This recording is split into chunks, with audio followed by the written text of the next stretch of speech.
नमस्कार दोस्तों, मैं डॉक्टर आर के साहू, किडनी रोग विशेषज्ञ, आरोग्यम हॉस्पिटल दुर्ग से बोल रहा हूँ। आज हम लोग किडनी से ही रिलेटेड कुछ ऐसी चीज़ें जिसके लिए आप लोग अक्सर परेशान रहते हैं या फिर अक्सर सुनते हैं कि शरीर में क्रेटिनिन का लेवल, यूरिया का लेवल या एक जीएफआर करके चीज़ होता है जिससे हमें किडनी का फंक्शन पता चलता है, उसके बारे में हम लोग एक ब्रीफ डिस्कशन करेंगे। तो सबसे पहले हम लोग ये जानते हैं कि किडनी का काम क्या होता है। तो किडनी जो है हमारे शरीर की सफाई करती है, जो भी वेस्ट प्रोडक्ट होता है उसको निकालती है।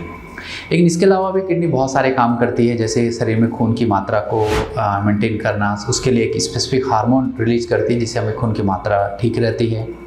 इसके अलावा हमें शरीर में सोडियम की मात्रा, पोटेशियम की मात्रा या बोल सकते हैं हमारे शरीर में जो नमक है उसकी मात्रा को भी मेंटेन करता है।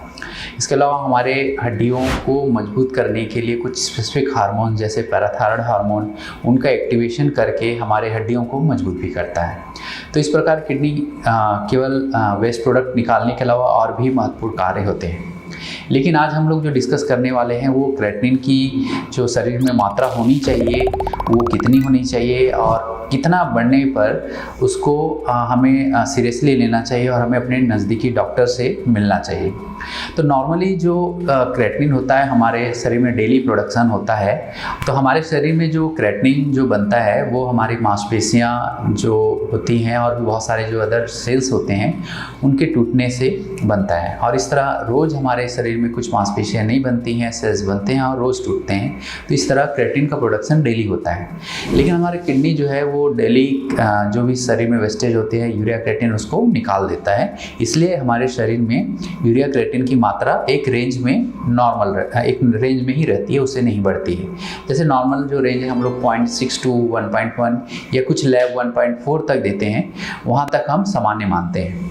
लेकिन अगर किसी पेशेंट का क्रेटिनिन 1.4 या उससे बढ़ने लगता है तो फिर ये मान के हम चलते हैं कि हमारा किडनी कम काम कर रहा है, पर्याप्त मात्रा में शरीर में वेस्ट प्रोडक्ट नहीं निकाल पा रहा है, इसीलिए इस यूरिया क्रेटिनिन की मात्रा धीरे धीरे करके हमारे शरीर में बढ़ती चली जा रही है। तो ऐसे में हमें अपने नज़दीकी जो किडनी रोग विशेषज्ञ हैं उनसे मिलना चाहिए और हमें कुछ स्पेसिफिक जाँच जैसे कि यूरिन का टेस्ट, जिससे हमें पता चलता है कि किडनी में किस तरह का प्रॉब्लम है और किस लिए क्रेटिनिन बढ़ रहा है, वो हमें उससे आइडिया लग जाता है। इसके अलावा सोनोग्राफी और कुछ और स्पेसिफिक ब्लड के टेस्ट हम करवाते हैं और कभी ज़रूरत पड़ता है तो हमें किडनी की दाना या किडनी बायोप्सी बोलते हैं, जिसे हम उसमें एक सुई के माध्यम से दाना निकाल के हम कंफर्म कर लेते हैं कि किडनी में प्रॉब्लम क्यों है।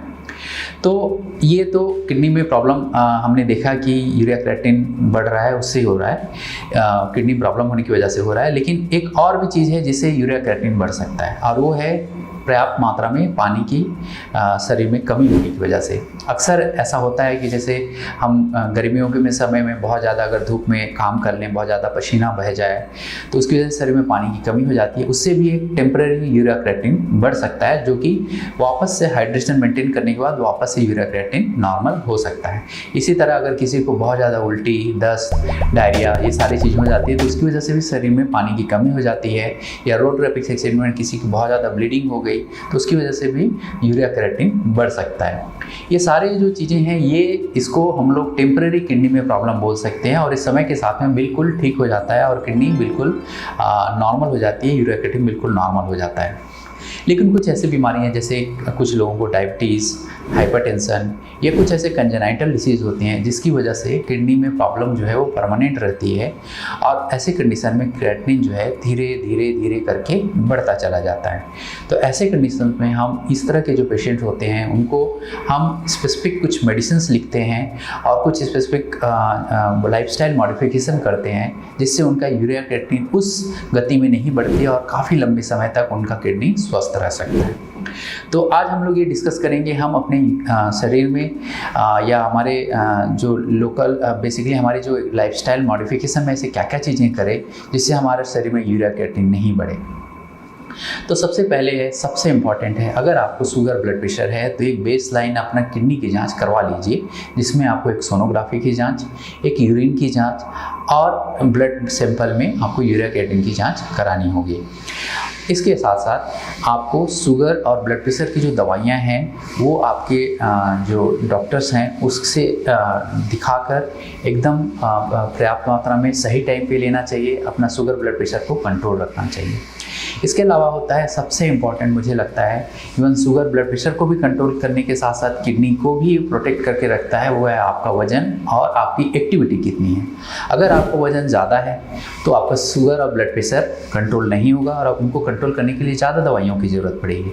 उसी प्रकार हमारे किडनी को भी बड़े शरीर की तुलना में अगर छोटा शरीर है तो कम काम करना पड़ेगा, अगर बड़ा शरीर है तो हमें किडनी को हम ज़्यादा काम करवाएंगे। हो सकता है अगर किडनी आपका कमज़ोर है तो उसकी वजह से उसको नुकसान भी हो सकता है। तो हमारे शरीर का जो वज़न है उसका बहुत इम्पोर्टेंस है। आपका शरीर अगर हल्का रहता है, आपका वज़न जो है अगर पर्याप्त रहता है तो हो सकता है कि आपको इस शुगर की दवाइयाँ, ब्लड प्रेशर की दवाइयाँ की ज़रूरत भी कम पड़े और साथ ही साथ आपको किडनी की भी प्रॉब्लम्स ना हो। इसके अलावा रेगुलर एक्सरसाइज करना बहुत ज़रूरी है। हमारे शरीर में अगर हम रेगुलर एक्सरसाइज करते हैं तो बहुत सारे ऐसे हार्मोन्स जो हमारे शरीर के अंदर पॉजिटिव वेव्स लाती हैं, हमारे बाकी अंगों को सुरक्षित रखती है, कैंसर से बचाती है, ऐसे एंडोर्फिन सीक्रेट होते हैं जिसकी वजह से हम लोग स्वस्थ रह सकते हैं। इसके अलावा हमें आपको स्मोकिंग और अल्कोहल, ये दो चीज़ों से बहुत दूरी बना के रखनी चाहिए, क्योंकि स्मोकिंग और अल्कोहल दोनों से ही खून की नलियाँ सिकुड़ती हैं, जिससे शुगर, ब्लड प्रेशर और साथ साथ किडनी में प्रॉब्लम होने की भी संभावना बहुत बढ़ जाती है। इसके अलावा पर्याप्त मात्रा में पानी पीना ज़रूरी है। एक और सवाल रहता है कि हमें पानी कितना पीना चाहिए, कितना ज़्यादा या कितना कम। तो जनरली हम ये बोलते हैं कि आप 12 ग्लास अगर 24 घंटे में हम पानी पीते हैं तो हमारे लिए पर्याप्त होता है। लेकिन ये डिपेंड करता है मौसम पे और आप किस तरह का काम करते हैं उस पर। अगर आप बहुत ह्यूमिड या बहुत ज़्यादा गर्म एरिया में काम करते हैं तो हो सकता है आपको पानी की रिक्वायरमेंट ज़्यादा हो जाए।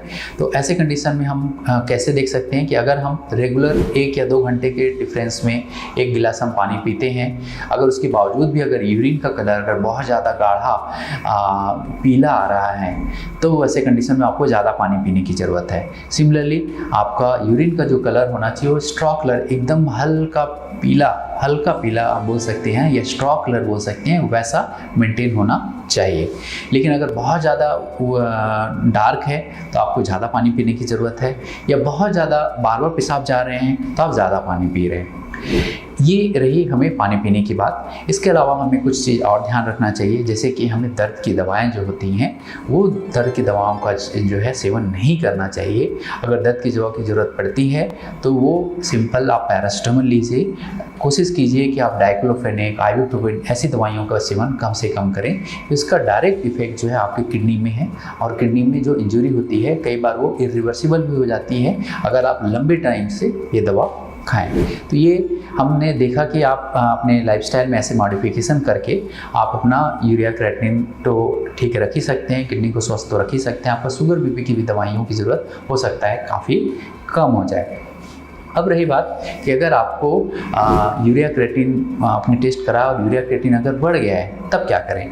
तो ऐसे कंडीशन में आपको एक स्पेसिफिक स्पेशलिस्ट जो होते हैं, नेफ्रोलॉजिस्ट जो होते हैं, उनसे आपको मिलना पड़ेगा और उसके लिए स्पेसिफिक वर्कअप कराने की ज़रूरत पड़ सकती है। और उसमें हम लोग ब्लड टेस्ट, यूरिन टेस्ट और किडनी बायोप्सी की भी रिक्वायरमेंट हम बता सकते हैं।